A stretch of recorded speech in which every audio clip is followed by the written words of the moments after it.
Hello, everyone, and welcome back to the Common Sense Crypto channel. As with you always, this is Rich doing another video today on XRP. So I hope you're all having a wonderful day today, wherever you are in this great world. We're gonna talk about XRP. And I gotta start with this. Tether market cap drops 1.1 billion in one day. Now, that is practically nothing compared to Tether's market cap.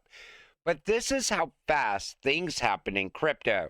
You know, 1 minute everybody thinks everything's totally safe, everything's fine, and then all of a sudden something comes plummeting down like this right here.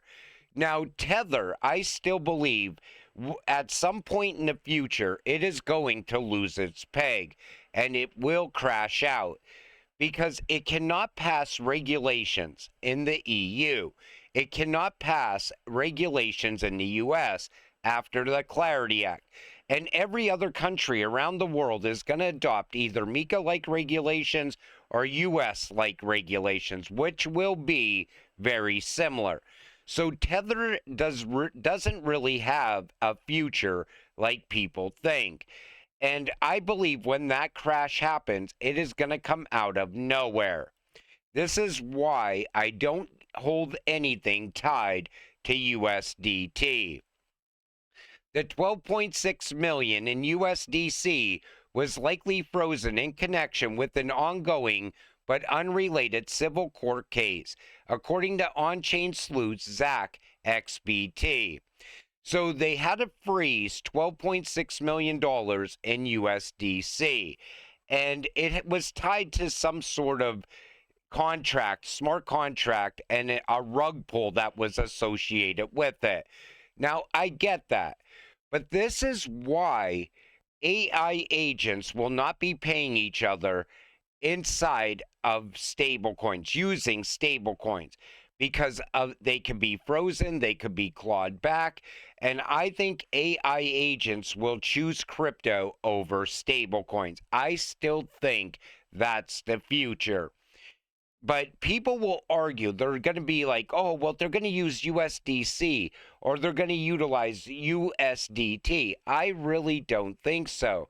And RLUSD, it's already on the path to becoming the #1 stablecoin, in my opinion. But again, even with RLUSD, it could be programmed, it could be clawed back, it could be frozen, and it's no different than a central bank digital currency, in my opinion.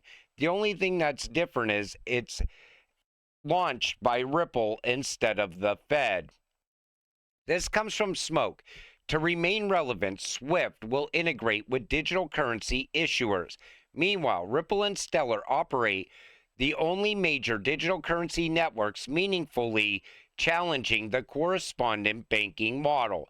SWIFT equals correspondent banking. Competing head-on with these advanced DLT solutions is no longer SWIFT's primary strategy. Collaborating with digital currencies like XRP and XLM is the only way for SWIFT to secure its place in the future of finance. And I totally agree. And it's not just Ripple, it's also going to be Stellar working inside of SWIFT. Everybody always counts XLM out. I don't get that. They're always like, well, Ripple's going to replace SWIFT. Well, Stellar is literally doing the same exact thing as Ripple. It's not going to be one cryptocurrency to rule them all.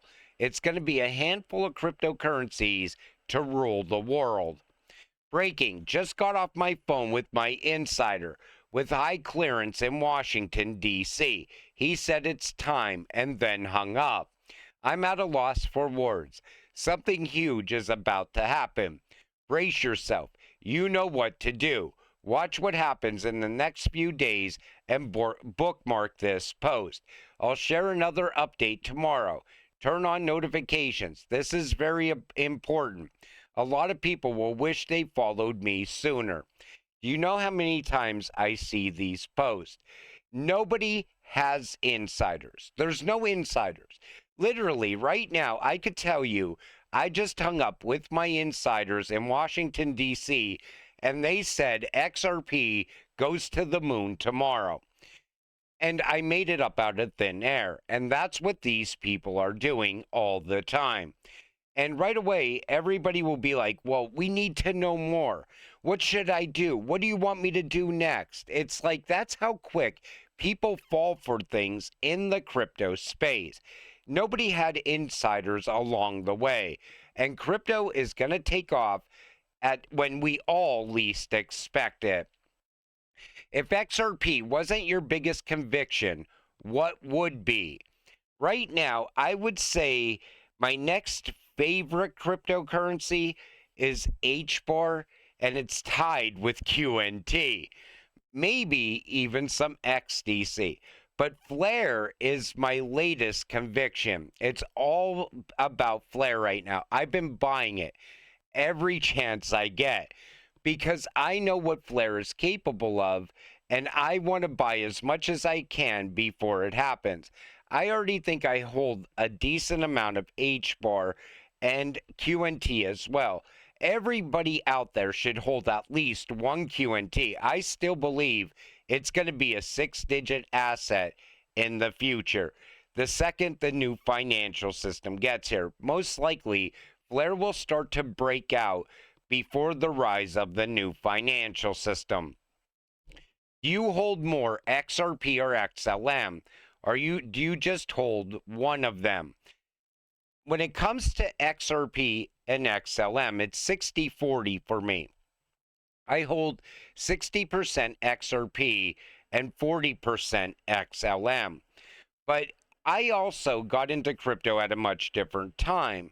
Back then, I mean, you've seen every single day, people were like pointing at that 1988 cover of The Economist saying that Stellar is going to play a very important role inside the new financial system, and I totally agree with that. And I know XLM is going to be huge in the future.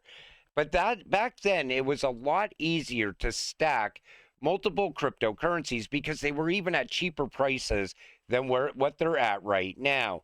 And I still look at these cryptocurrencies today, and I'll tell you the same thing. They're still sitting at dirt cheap prices.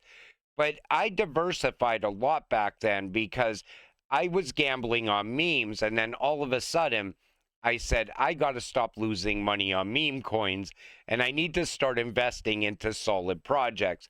And the very first one for me was actually Link, I believe, right before XRP. Then came XLM, then came XDC and QNT and so on.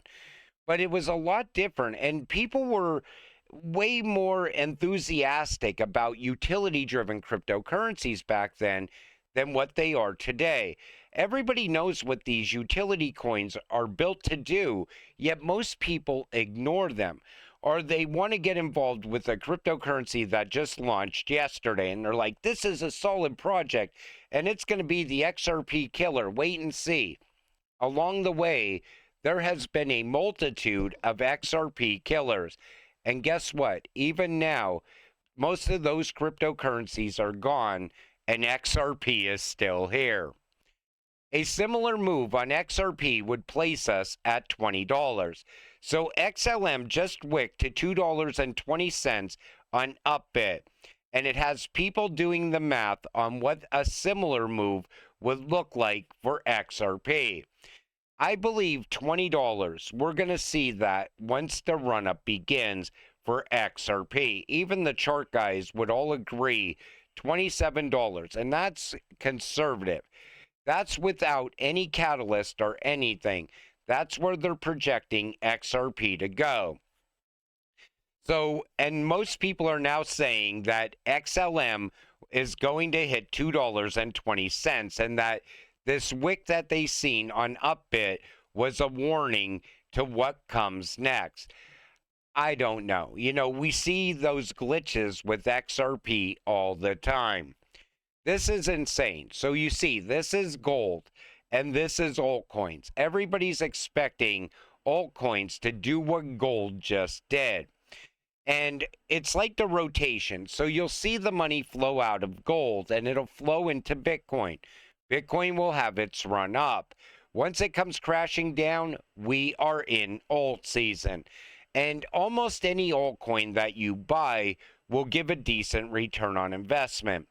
But I think that the return on investment, the best return is with utility, because I think we are going to watch these utility driven cryptocurrencies go on a full blown utility run very soon. XRP ETFs grow. So this is a headline every single week now. XRP ETFs add $35 million as Bitcoin and Ether funds lost $2 billion in late May. And next week you'll see another headline where the Bitcoin and ETH ETFs continue to drip more and more money, and XRP ETFs will continue to add money because the demand is there for XRP. This shows you that the institutions are repositioning. You could listen to the mainstream media news pushing all of that Bitcoin hype day after day, or you could watch the ETFs because they tell the actual story. When you see outflows every single week, that means the institutions are done with Bitcoin. Revealing the moment crypto started reshaping American elections. Crypto companies spent about $139 million in 2024 elections and built a $220 million war chest for 2026. That spending helped win most backed races and coincided with SEC retreats, including dropped Coinbase, Binance, and Robinhood cases. So what they're trying to say here is this, that because crypto companies are investing in elections now, that it's paid to play. That's why these cases are getting dropped, like Coinbase and so on. But here's what it comes down to. These crypto companies, they want a level playing field. They want to have rules put in place. They want innovation to push ahead. You will not get to mass adoption without laws and regulations. It's just not going to happen. Institutions are not going to go all in on this space and still have rug pulls happening like they do right now. That's why regulations are so important. But the crypto companies spending this much on elections, it's because they want to get pro-crypto candidates elected. They want pro-innovation candidates. And so do I. Every single American should want that. And because you want innovation to push forward. You don't want to stay in the past. And what the U.S. really wants to do is they want to stay ahead of the rest of the world. But the longer that they drag their feet, it's looking more and more unlikely that the U.S. is going to become the crypto capital of the world. Some other country is going to get laws in place, and all of a sudden, they're just going to rise as the crypto capital of the world, unless the U.S. gets their act together. But I also like the fact that crypto companies are playing a decent role in our elections, because this crypto's not going anywhere. It's not going to just disappear one day. It's here for the future. It is the future. And like I always tell you, until it happens, stay patient, stay positive, and let's get rich together. With that said, I'm going to wrap up this video. I want to thank you all for watching. I appreciate all of you. I'll see you in the next one. Have a great night.